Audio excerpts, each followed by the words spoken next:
Happi House, presented by Creative Kid Stuff. Today on the Happi House, we are back at Tonkadale Greenhouse, taking a second look at some of the fun segments we've done with Jessie. A colorful and easy project to do with air plants. Even the kids will want to get involved. And then, we're back at Tonkadale Greenhouse to learn just how important pollinator gardens are. And finally, learning how to make fake flowers beautiful. Stay tuned. Hi, I'm Happi.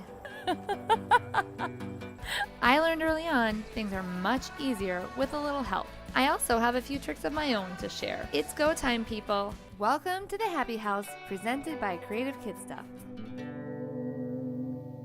One thing that is always interesting and fun about coming here is you know about the latest trends and what's happening. And when we did that air plant segment, it was so great, and I brought one home to my daughter, and she thought I was the best thing since sliced bread. So I keep you current. Yes. Okay, good. With your daughter. Yes. This is important. Good. And they're called Tillandsias. Okay.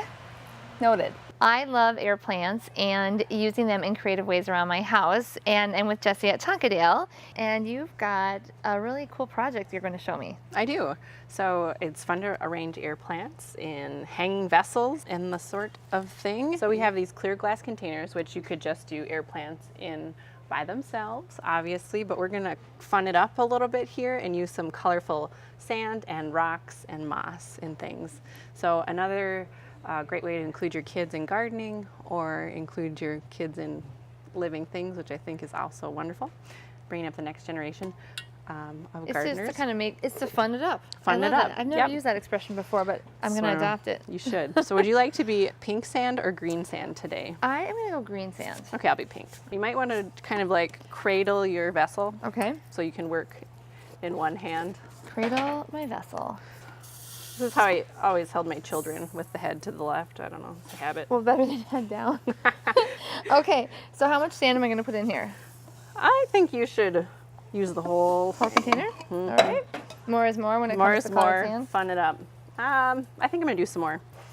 So, did you ever, when you were younger or with your kids, like color your own sand with chalk? I remember doing this at camp where there is sand and you take chalk and you scrape it into sand and make different colors, and then you pour it in different patterns. I don't know. No, I've never done that, but I have done the pattern sand, but I've never colored my own sand. That's a fun idea. This is bringing me back to summer camp for some reason. I'm going to stay with this because my vessel's getting full. Yeah, you don't want it to spill out the front. Right. Okay, so we picked our air plants out. We maybe should just kind of put them in to make sure we like how they look. I picked this funky bulby one. That is kind of funky. I think he might even stick out. He looks like an octopus or something. Something. Is this right? Can I do it like this? Even though it's hitting the top? Yeah, that looks great. Then I picked another little one for contrast. All right.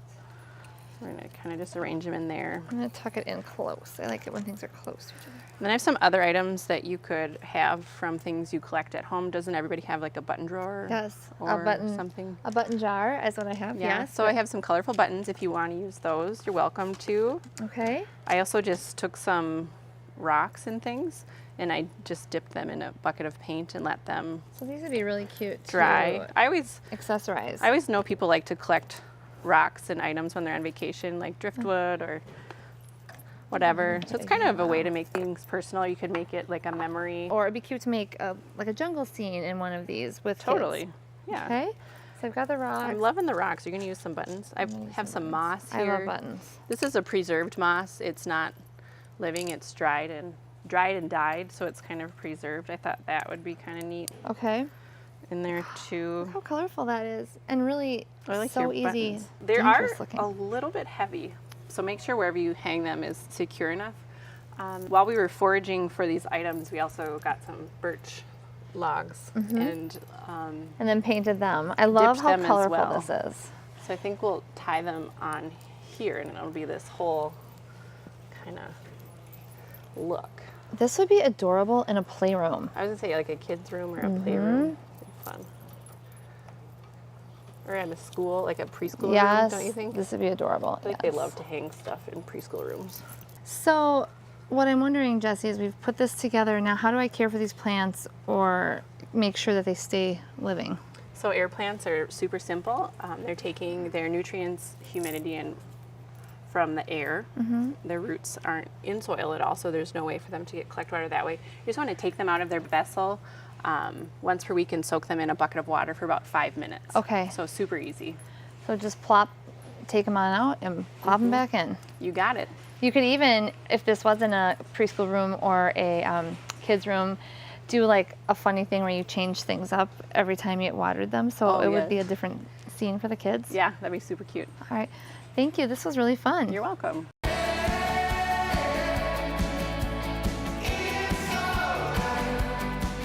So Happy, do you remember when I challenged you to plant 25% of your yard in plants?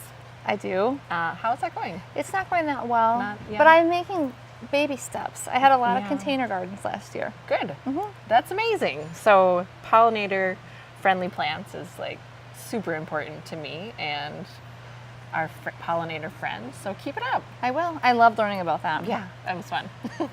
My son Chandler recently introduced me to pollinator plants because he became interested in bees specifically and what they do for our environment. So I'm here with Jesse today at Tonkadale to learn more about what a pollinator plant is. And I understand, Jesse, from a brief conversation we've already had, that it's not just bees that are pollinators. Correct. So talk to me about what a pollinator plant is, what it does for our environment, and who exactly are these pollinators? So pollinators are super important. They're important for the biodiversity of our natural habitats, plus they're responsible for the majority of our food sources.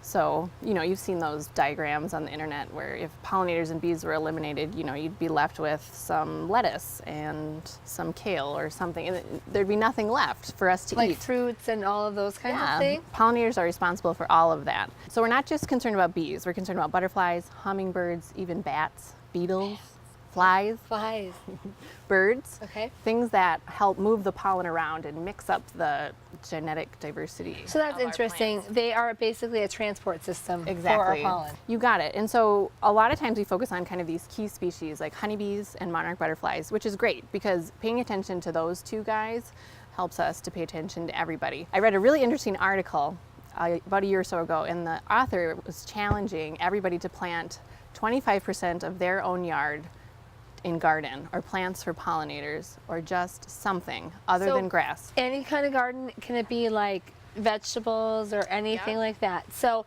that's actually a pretty aggressive goal for me. I am not a great gardener. So how would I get started then if I wanted to plant 25% of my yard? Could I do some containers? What would I do? I'll let you start with 10%. Okay, that's a good goal. Think about when you're driving around, what you see out your window. You see roadways, you see ditches, you see boulevards, you see huge expanses of golf course, parks, etc., all planted to grass.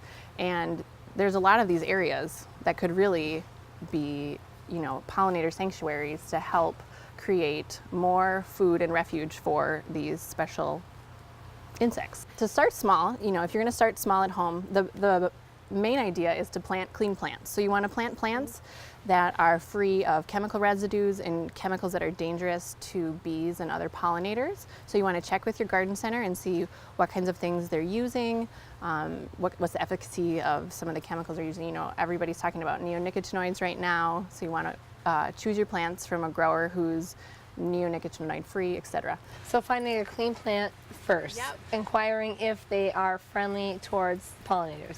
Correct. And so what we want to do is we want to provide food sources from when winter's over, so when the pollinators, bees and things start coming out through the end of the season. So actually one of the first food sources for bees is actually dandelions. So letting those go in some areas is a good thing. Letting your grass grow long. That actually happens at my house. Then you're on your way. 25%. I'm on the pollinator sticker, mission. Yes, 25%. Okay. So letting your grass grow longer actually provides some refuge for some of these bees. And check again. Check okay, again. Good. There are hundreds of native bees in our state alone. So imagine, you know, just little things can help. So we want to look at bloom time. So when are things that are blooming early in the season, middle of the season, late, and even into the fall. And so I've kind of chosen a wide variety of plants based on flower shape, flower color, and time of bloom. Okay, and these can be either annual plants, plants that you plant every year and die when the first frost comes, or they can be perennials, plants that come back every season. Okay. You can also incorporate in some herbs and veggies. Those are great for pollinators too. Oh, really? That's interesting. So I was thinking mostly when I think of pollen, I think of flowers, which I think a lot of people do. So herbs, veggies, that's all. Yeah, gonna like do the same your thing? squash and cucumbers, those things gotta cross in order to make fruits. Especially swallowtail butterflies, they love parsley and fennel. So letting those things go to flower is really awesome. This here is a container of all annuals, so things that you would plant every year. And I just put them in this galvanized bucket because I thought you could, plop that on your front step and enjoy those blooms all summer long. This would be easy for someone like me. Someone who's not just starting, big or they'd be gardener. like a really great gift to someone, and then they could like take it apart and plant those things in the yard. You could bundle up some perennials in a I was tin going to like say you that. could put perennials in here too. Yeah, and like a separate great them. gift or a memorial or something. So let's talk about a little bit of flower shape and who's attracted to what. Okay, So that's interesting. butterflies love flowers shaped like this. So it's a cluster of flowers kind of in a flat head. What we talk about a lot is milkweed and swamp milkweed. So these are the native nesting plants for monarchs. Yes. The monarchs, they come up from Mexico, and live in Yes. Minnesota, reproduce, all that life cycle stuff. So we have swamp milkweed and butterfly weed. So these Okay. are great for the monarch butterflies. These are pentas. They have that same shaped flower head. This is honeysuckle, and these long tubular flowers are great for hummingbirds. Think yes. about that, the way that they feed. They love catmint. And this would be for smaller bees because these flowers are smaller. So they need somewhere where they can land, open up the flower, and kind of go in. So that'd be something also like this is Angelonia, which is an annual, or like snapdragons. What is the easiest way to get started? If I were just wanting to say, again, you've given me the allowance of 10%. Yes. Like if I was going to say, hey, I'm going to dedicate 4 containers, what would I plant? In containers, I would most recommend either doing herbs or annuals. So here with annuals, this is so easy. We have pentas, zinnias. Everybody knows what zinnias are. Yes. Salvia up top. I would say those would be kind of the top 3. The easiest way to get started. Yeah, easiest way to get started in containers. If you're doing something in the ground, I mean, there's just kind of these quintessential native plants that you think of, especially in the Midwest, echinacea or coneflower. That's kind of for a mid-season. Jesse, you've given me so much information today. I can't wait to go home and get started with Chandler, but I noticed you have this book here because I'm sure I'm going to forget over half of what you told me. So talk to me about this. Yeah, so this is Pollinators of Native Plants, and it's about all the pollinators we talked about and specific plants for those pollinators. So this is just a great, like, simple resource if you want to dig deeper. It's really in depth, and you know what? Chandler is sort of a fact collector, so I think he will have a lot of fun reading this, and he will tell me what to do to get started. There you So go. this has been so helpful. You have so much information. I would love to learn so much more, but I feel like we've got enough to get started. Chandler and I are going to do some planting, and Yes. thank you so much for all your help. Sure, no problem. Coming up next on the Happi House, presented by Creative Kid Stuff, we are taking fake flowers and making something beautiful. You won't want to miss it.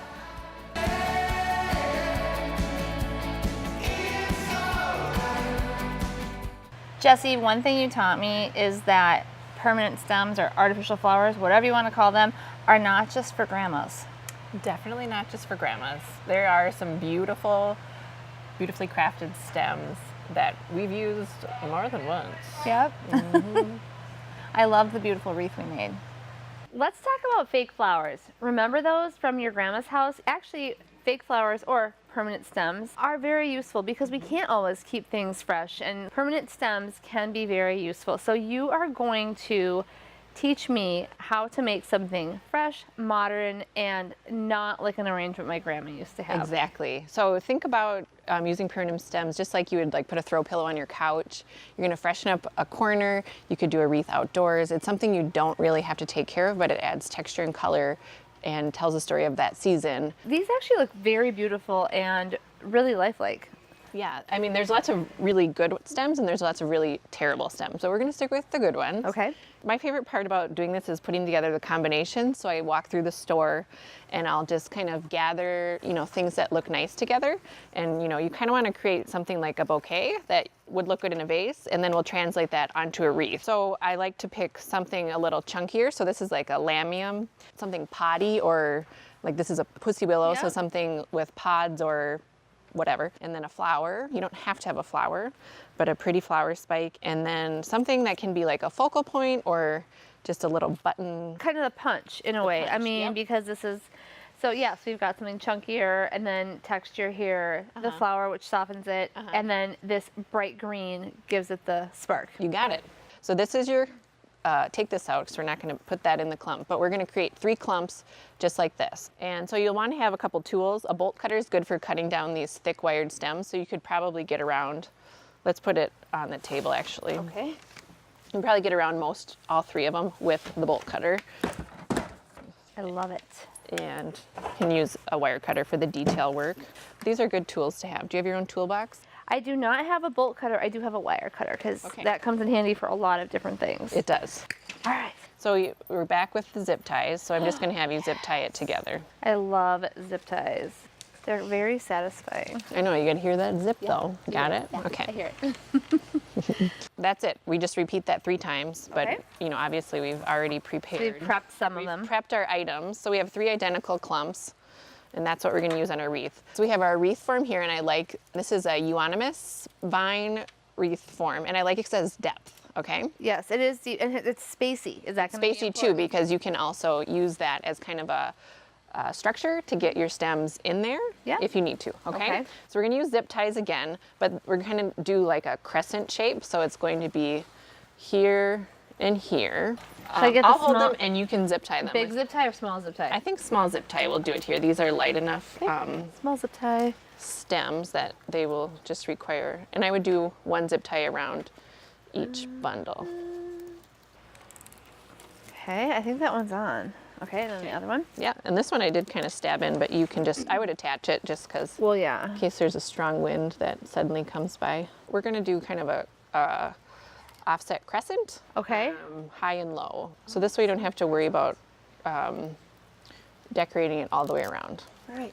It's not, and it's just like, otherwise it feels like you're wearing a too tight turtleneck. You just, Yeah. okay, so then this is our 3rd one, so it's the Okay. same as this, but we need less of it. And we're going to actually kind of tuck it in here so we have some, it's going to kind of come out like this. And you can zip it kind of how you want. I would, because it's poking up. Yep, zip it right there. Okay. And I'll get ready for our finishing touch.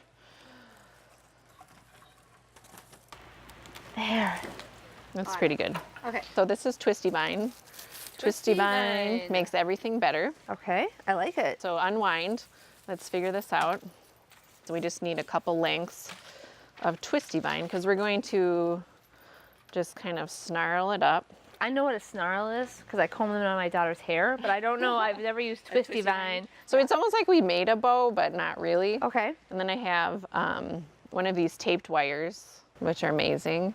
And I'm going to go around the middle. So just like if To I secure were it. making a bow to secure it. And then we're also going to use this wire to attach it to the wreath.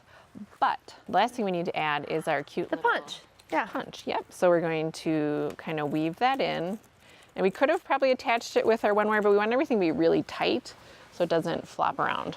Okay. You don't want it floppy. So we're going to go right through another wire, twist it down tight. So why don't you guess where this is going to go? Oh, God. I feel like it's going to go right here. You got it. So Okay. why don't you attach? Check. This can kind of come out at us too. Okay. So why don't you kind of attach that down to cover all the mechanics? Mechanics, AKA zip ties. Everybody needs a lot of zip ties in their house. I have a lot of zip ties. Okay, so then now we can kind of play with this. We can kind of tie it down to here. I think I could do this. Yeah, pretty easy. Jesse, I love this. It's so fresh, but I'm intrigued by what else I'm seeing on the table, which is succulents. So I've never seen those on a wreath before. You're telling me it's all over. Clearly I'm behind. I think it really depends on the circles that you run with. I run with that, succulent crowd. They're kind of. She runs with the succulent crowd. Okay, All right, so this is a different wreath. It's a little more dense, is what I'm seeing. Yeah. Not as spacey. And so this one's cool because you can actually you can poke your things in, but we're going to do some of both. We're going to lay them on and poke them in. Okay. So it's going to be here again. So how right. about I hold and you zip, or right. vice versa. Oh, there's wire under there. It's really a tough wreath. See? I think it's good. I don't know if we need a zip. Yeah, I don't know. Okay. And then this one, you want to bend their faces so they're looking at you. You get. This is an aggressive wreath. That's too close together. Is I'm already sweating through my shirt. This is fine. Okay, okay. And then we have something. This one we are going to have to attach. Maybe we'll use the heavier zip tie because these are heavy weights. Yep. I'm just gonna poke this through. Oh yes, I got it. I got it. Oh. Okay. So we have a mix of echeverias, aeoniums, and sedums here on this wreath in case that's interesting to you. Okay. This is a faux burro's tail. Watch this. Is this sort of our icing on the cake? This is our icing on the cake. Got it? Yeah. And where do you think this one goes? Right here. Right? Or no? Yes. I absolutely love this. I love the first wreath we made, but this is my favorite. I love coming to Tonkadale. It's fun, and I always learn something new. Thank you so much. Yeah, you're welcome. To learn and see more, follow the Happi House on Instagram, Facebook, or visit thehappyhouse.com. This is hard. Don't record this part. You want the whole thing off? Well, it has a nice little skinny wire inside, but you got to get this sheath off. Okay. I don't know why they put that on there. Okay. You may want to cut to commercial. Well,